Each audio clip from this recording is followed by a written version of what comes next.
After the new technology is developed, it's sent to the United States government, where divisions such as the Bureau of Customs and Border Protection will decide when, where, and if it's put into use. An overpass right here over the tracks and Yellowstone Highway will eliminate the inevitable traffic backup. But according to the Idaho Transportation Department, that's out of the question. One official even said it could change the face of Idaho Falls, drawing a lot of businesses up here that may otherwise choose the congested 17th Street area. It was a hot wire that sparked this blaze, but I've been on the phone with Utah Power throughout the day, and they say they have no record of any calls for service yesterday morning, although officials here say the County Road and Bridge Department did make that call. A prostitution bust in Idaho Falls, and police are thanking our own Darlene Deacon. Last year, I was investigating prostitution in the 1960s in Idaho Falls when I uncovered what looked like present-day prostitution and took the information to police. Last year, Darlene Deacon with Channel 3 brought us information that she had seen ads for an escort service. Let us have the area code and phone number, the last name and room number. Our girl will give you a call and come and see you. The Idaho Falls Police Department, in conjunction with the Sioux Falls, South Dakota Police Department, was able to put together a organized prostitution case. That investigation led to the arrest of Robert Scott Gruskin at his home in South Dakota. Today he appeared in court for his arraignment, and he pleaded guilty, and his reason was quite surprising. Undercover police officer, Idaho Falls, her and I had agreed sex for money, so I thought it was legal. I guess it's illegal now, so I'm pleading guilty to it.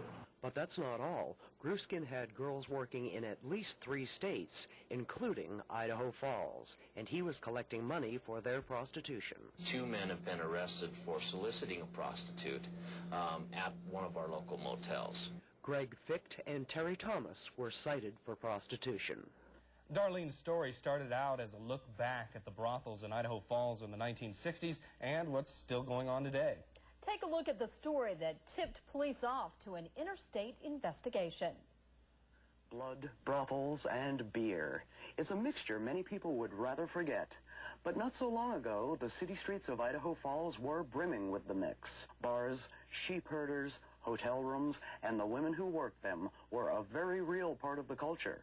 Cops who walked the beat remember it well. Slot machines in the basement, and I don't know whether they were active or not, but I would guess they probably were. Gem rooms. That was probably the most active and longest house of ill repute in Idaho Falls at that time. The upstanding citizens would hush their children if they asked about it. Most certainly bordellos were an important part of the community at one time, and a fact of life. And as children, you know, you sometimes saw ladies leaning out of the upstairs window, literally, and ask about them, and we're hushed up, and we'll talk about that tomorrow, because it just wasn't proper to discuss this particular line of work. Many of the prostitutes worked a circuit from Montana to Idaho. They serviced the sheep herders who came to town, and rumor has it that many community leaders enjoyed the houses of ill repute as well. These businessmen, pillars of our community, they'd come around on their lunch hour. There is little left to indicate those times except for the stories told by the people in the know. Oh, it's the truth. You know, Idaho Falls does have a wonderful history, like almost every community in our country. But did you know that was when the city of Idaho Falls actually regulated the houses of ill repute?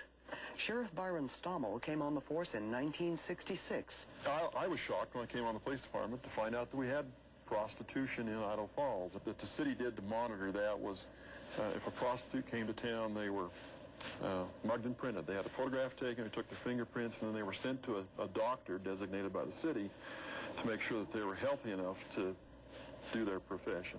The fact that the prostitutes were licensed basically by the city.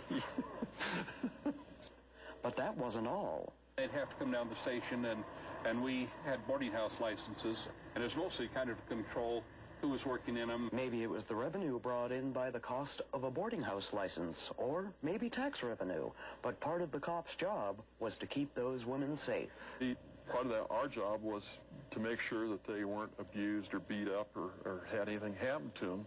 But by the early 70s, things were beginning to change. This was probably where we took out the last known madam and her girls. But as many officials now say, it never will completely go away. Now we find the same thing happening in the truck stops. Prostitutes will work a truck stop and try to get a ride with a trucker, or they can just work right out of the truck stop. The local truck stops don't want that happening, and they call us, and we try to put a stop to that. They call them lot lizards, and the attitudes toward them are not favorable for the most part. I don't want to be woke up unless it's an emergency. And some lot lizard, it's an emergency getting rid of her. I don't need all the extra disease. Disease is a huge deterrent. Today, this type of activity can be deadly, but if you look right in the local yellow pages... Our girl is $2.40 for a full hour. She would like to come and see you. Wait for this beep and let us have the area code and phone number, the last name and room number. Our girl will give you a call and come and see you. And that call is what led to Wednesday's arrests. For Newswatch 3, I'm Darlene Deacon. Now, this may seem like an unusual thing to do, but the Native Americans have been using bison dung for thousands of years. They've even used the dried bison byproduct for baby powder. We've always had a twisted sense of humor and always wanted to do something fun. So Dan and I, inspired by, the folks in Thailand that were trying to make paper out of elephant dung, we said, why not? Let's do something fun and do something unique to the area. Well, this is certainly unique to the area, but these men won't just use any old dung. It is a federal crime to remove anything from Yellowstone National Park. Yes, including bison doo-doo. We've done some research and we found a rancher that is in the greater Yellowstone area, and we had to make sure that their bison wasn't being fed anything other than the natural grasses that grow in the area. So to keep our product pure, these are the same exact plants that you would find growing in Yellowstone National Park. So that was real important to us. We try to offer something that the tourists can take home, and it's a good conversation piece. It highlights the American bison, and the Yellowstone area, which is the last place in America where the bison can roam free. You might be wondering if it has an odor. Well, they boil it, sterilize it, and it smells just like real paper. So, in the end, it all comes out just fine. Reporting from Blackfoot, I'm Darlene Deacon, Newswatch 3. Richard Olson appeared in Bonneville County Court today listening to only one victim impact statement, but the victims were in the thousands. Postal Supervisor Rory Scott says between 4,000 and 5,000 pieces of mail were destroyed. But what caused Olson to set fire to the post office? Just days before, he had beaten his mother so badly, she eventually died. Prosecuting attorney Dane Watkins shed some light on Olson's state of mind when he set that fire. It appeared that remorse had been building, and ultimately he thought that if he had gone and committed another crime, he could then self-punish himself, and he believed that if he went to the post office, which is a federal facility, he would receive federal punishment. The only people speaking on his behalf were his brother and sister through letters. They indicated his mental health was unstable, but that he also was his mother's caretaker for nearly 15 years. At one point, he had a mental breakdown, coupled with the fact that he was taking a number of psychotropic medications, coupled with the fact that he drank too much. And all those things combined, unfortunately, led to his behavior that killed his mother. I spoke with Richard Olson in jail hoping to get an interview, but all he said was, I just want it to go away. I want to put it behind me. Reporting from Idaho Falls, I'm Darlene Deacon, Newswatch 3.